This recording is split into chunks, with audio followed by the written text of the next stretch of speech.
زیست کی منڈیر کی ناہید طاہر، ریاض، سعودی عرب۔ شادی کے 1 ماہ بعد ہی افراز پردیس چلا گیا۔ اسما کے ہاتھوں کی مہندی اشکوں کے سمندر میں دھل گئی۔ آنکھوں میں آنسو تو لبوں پہ آہیں اور شکوے مچل اٹھے۔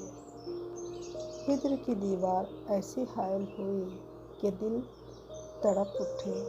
ہتھیلیوں سے رنگ حنا اتر بھی نہیں پائی کہ ظالم سیاہ نے جدائی کی توق پہنا دی۔ محبت کے جزیروں کی فضا ہجر کی کسک لیے خاردار ہوتی چلی گئی۔ پیار کی عدالت اور عشق کے منصف نے ایک ایسی سزا سنائی تھی جس کی کوئی میعاد مقرر بھی نہیں تھی۔ اس قید خانے کی در و دیواریں اشکوں کی نمی ہجر کی تاریکیوں سے مزین تھیں۔ یہاں کا موسم جدائی سے پر تھا، یہاں کی فضائیں یادوں سے معطر تو تھیں، مگر یہاں دم گھٹتا ہوا محسوس ہوتا تھا۔ صرف 1 مہینے کی چھٹی پر افراز وطن لوٹا، جس کا ہر لمحہ بہت ہی قیمتی ہوتا تھا، جس کی خوب پاسداری کی جاتی، لیکن افسوس وہ تو پلک جھپکتے ہی ریت کے ذروں کی مانند مٹھی سے پھسل جاتا اور پھر واپسی کی تیاریاں ہونے لگتیں۔ اثر نو، حسرت اور غم و یاس لیے وہ دونوں جدا ہو جاتے۔ وصال اور ہجر کا یہ لامتناہی سلسلہ حیات کا ایک اہم حصہ بنتا چلا گیا۔ یوں دونوں ہی مجبور تھے، محرومیاں جن کے پر پرواز سے آری مجبوریوں کی تیز دھاری چھری تلے کٹ چکے تھے۔ اس طرح دونوں ہی طائر بسمل تھے۔ پردیس کا صحرا زندگیوں کی خوشیوں کو راحت کی نمی بخشا اور خوشحالی سے ہمکنار کیا، لیکن حسرتیں اپنی جگہ برقرار رہیں، آنکھوں کو ٹوٹے خوابوں کی کرچیوں سے نوازتی رہیں۔ افراز دیار غیر میں جب بھی بچوں کو دیکھتا، تب اس کا وجود ساکت و جامد ہو جاتا۔ اسے اپنا سرسبز و شاداب چمن یاد آنے لگتا۔ وہ چاہتا آگے بڑھ کر بچوں کو گلے لگائے اور اپنی مٹھی میں دبی چاکلیٹ بچوں کو کھلائے، لیکن وہ صرف سوچتا رہ جاتا اور وہ چاکلیٹ پگھل جاتی، کیونکہ کسی اجنبی سے کوئی بچہ چاکلیٹ لینا کہاں گوارا کرتا ہے۔ وہ اکثر پارک کے کسی سنسان گوشے میں بیٹھا تقدیر پر لکھی ہجر کی سیاہی اشکوں سے دھونے کی ناکام کوشش کرتا ہوا بے شمار سگریٹ پھونک دیتا۔ آخر جب تھک جاتا اور بڑی بے بسی کے عالم میں جیسے اپنی زندہ نعش کو کندھوں پر لادے بوجھل قدموں کے ساتھ کمرے کا رخ کرتا۔ عمدہ گاڑیاں، عمارتیں اور خوبصورت بینرز کے آگے کھڑا بناوٹی مسکراہٹ لیے کئی سیلفیاں کھینچتا اور انہیں گھر والوں کو بھیجنا نہیں بھولتا۔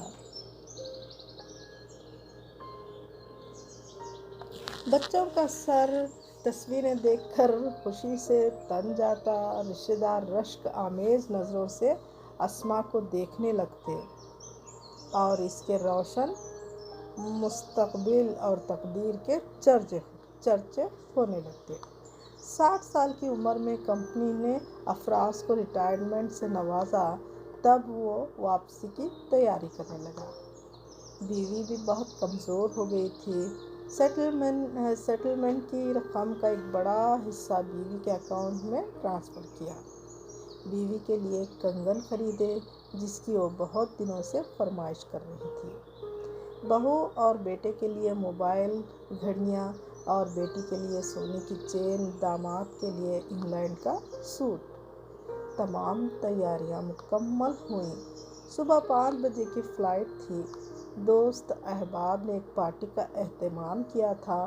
وہاں اختتامی کلمات کہتے ہوئے وہ بے اختیار رو پڑا۔ دوستوں کی آنکھیں بھی چھلک گئیں۔ واپسی میں وہ بہت دیر تک ان مانوس شاہراہوں پر گھومتا رہا۔ زندگی کا ایک طویل عرصہ انہی راہوں پر جدوجہد، تنہائی سے شکل اور آوارہ گردی میں گزرا تھا۔ یہ راہیں اس کے ہمراز تھیں۔ جب وہ کرب جدائی سے بے چین ہو جاتا تب یہ اسے اپنی باہوں میں پناہ دیا کرتی تھیں۔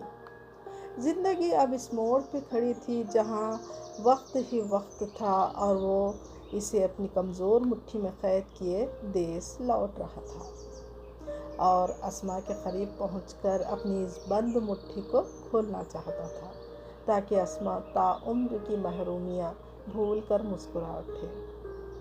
اس نے رسٹ واچ میں وقت دیکھا۔ رات کے 11 بج رہے تھے۔ رات 2 بجے ایئرپورٹ پہنچنے کے لیے کمپنی نے گاڑی کا انتظام بھی کیا تھا، جس کے لیے اسے کمرے تک 2 بجے سے پہلے پہنچنا نہایت ضروری تھا۔ وہ تھکن محسوس کر رہا تھا، خوشی کے باوجود پتہ نہیں کیوں دل بہت اداس اور بے چین تھا۔ اس نے سست قدموں سے کمرے کا رخ کیا۔ کمرے میں ہمیشہ کی طرح اداسی نے خیر مقدم کیا۔ رات 1 بجے اس کے تمام ساتھی ایئرپورٹ پہنچانے کے لیے ایک ایک کر کے آنے لگے۔ کمرے کا منظر ہی کچھ اور تھا۔ سرہانے ترتیب سے رکھا گیا سامان سفر منہ چڑھا رہا تھا۔ افراز کی دونوں مٹھیاں بند تھیں۔ دوستوں نے بے اختیار اسے جھنجھوڑا۔